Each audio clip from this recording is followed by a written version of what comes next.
자, 오랜만입니다, 여러분.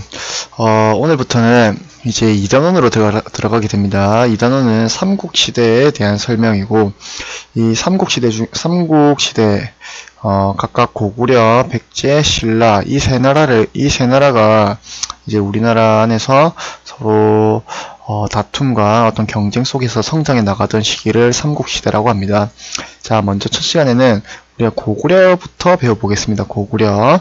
자, 그래서 고구려가 중앙집권 국가로 발전해가는 과정을 우리가 배워보게 되겠습니다. 자, 그럼 일단 우리가 먼저 중앙집권 국가가 뭔지부터 알아야겠죠. 자, 중앙집권 국가가 뭔지부터 우리가 한번 배워보겠습니다. 자, 국가가 처음 만들어질 때로 한번 되돌아가 보겠습니다. 국가가 처음 만들어질 때 이제 큰 부족들끼리 모입니다. 큰 부족장들끼리 모여서 우리가 다른 부족들에게 이기기 위해서는 우리가 힘을 합쳐야 된다 라고 해서 힘을 합치자, 하나의 나라로 만들자 라고 해서 나라가 만들어지게 되는데, 그럼 최초의 왕이 되는 건 누구냐?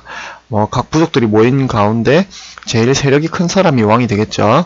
자, 그러면 이 나머지 부족들은 이 왕의 신하가 되는 게 아니라 역시 자기가 다스리던 부족을 그대로 다스립니다.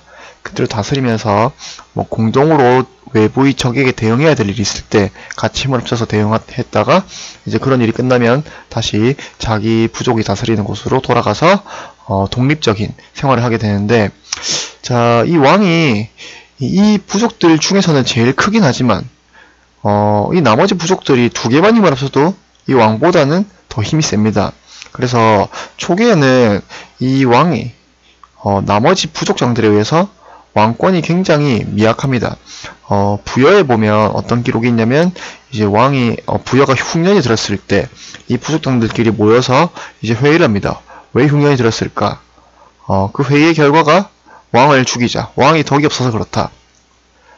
그래서 왕이 가뭄이 들어서 왕이 살해당하는 기록도 나올 만큼 왕권이 처음에는 굉장히 미약합니다. 자, 그런데 이런 권력 구조가 조금씩 변해갑니다. 어떻게 변해가냐면 점차 왕의 힘이 강해집니다.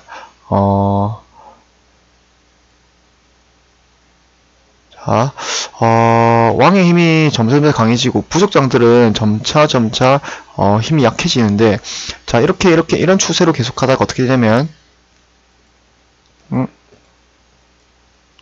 자, 여기 있는 부족장들은 왕 밑에 관리로 다 들어옵니다. 관리로. 아까 독립적인 부족이었는데 이제는 그런 게 다 왕의 영역입니다. 그래서 관리 1, 관리 2, 관리 3, 관리 4로 바뀌고, 그럼 나머지 지방은 누가 다스리냐면 이제 왕이 파견하는 지방관들이 이제 다스리는 이런 시스템을 중앙집권 국가라고 합니다. 자, 그러면 도대체 무슨 일이 있었길래 그 왕의 힘이 약했는데 이렇게 왕의 힘이 강해지게 된 걸까? 도대체 무슨 일이 있었을까? 무슨 왕에게 무슨 어떤 요소가 있었길래 이렇게 성장할 수 있었던 것일까? 이것을 여러분이 이번 시간에 알아야 됩니다. 도대체 중앙집권 국가로 성장할 수 있었던 그 핵심적인 요소가 무엇이냐? 바로 이 네 가지입니다.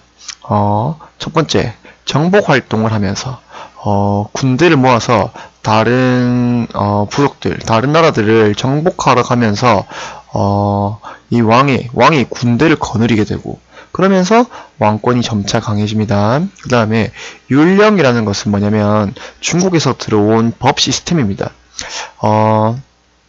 이 법 시스템이 들어오면서 이제 이 율령을 반포하는 것은 왕입니다. 왕이 법을 반포하게 되고, 그러면 모든 사람이 이 법을 따라야 되는 어떤 법 밑에 종속을 하게 되는 거죠. 근데 이 법이라는 건 결국 왕이 반포하는 거기 때문에 결국 왕 밑에 종속하는 시스템이 되는 겁니다. 그 다음에 세 번째, 인도에서 중국을 거쳐서 불교라는 종교가 삼국시대에 들어오게 되는데, 이걸 왕들이 적극적으로 수용하게 됩니다. 왜냐하면 이 불교에는 어떤 내용이 있냐면 왕이 곧 부처다, 왕즉불이라고 합니다. 왕이 곧 부처다라는 사상. 그래서 사람들이 부처를 열심히 믿게 되면, 왕이랑 부처가 똑같죠? 그러면 부처를 열심히 믿는 것은 곧 왕을 힘을 강하게 해주는 시스템입니다. 그래서 이런 종교가 또 왕권을 뒷받침하게 해주는 겁니다. 네 번째는 이거는 역시 중국 춘추 전국 시대 때 유교가 만들어지죠. 이 유교가 통치 시스템에 녹아 들어가서 이제 유교 주요 가르침이 뭐냐면 이제 가정에서는 아버지의 말씀을 따라야 되고, 그리고 나라에서는 나라의 아버지 왕입니다. 왕. 나라의 아버지의 말을 잘 따라야 된다라고 해서 왕 밑에 충성을 하자는 게 이 유교 통치 체제입니다. 그래서 이런 시스템이 들어오게 되면서 왕권이 점차 강력해져 가게 됩니다. 잠깐만. 자, 그러면 이제 고구려가 어떻게 성장해 나가는가 보겠습니다.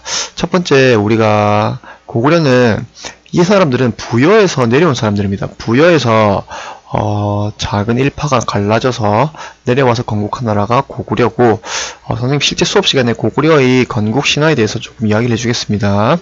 그래서 압록강 인근 졸본이라는 곳에 수도를 했다가 곧 그 옆에 있는 국내성으로 곧 수도를 이동하는 것을 천도라고 합니다. 수도를 이동하게 되는데 위치 잠깐 보겠습니다. 자, 여기가 압록강이 흐르고 여기가 졸본성, 최초의 수도죠. 그 다음에 오른쪽으로 가서 국내성이 두 번째 수도입니다.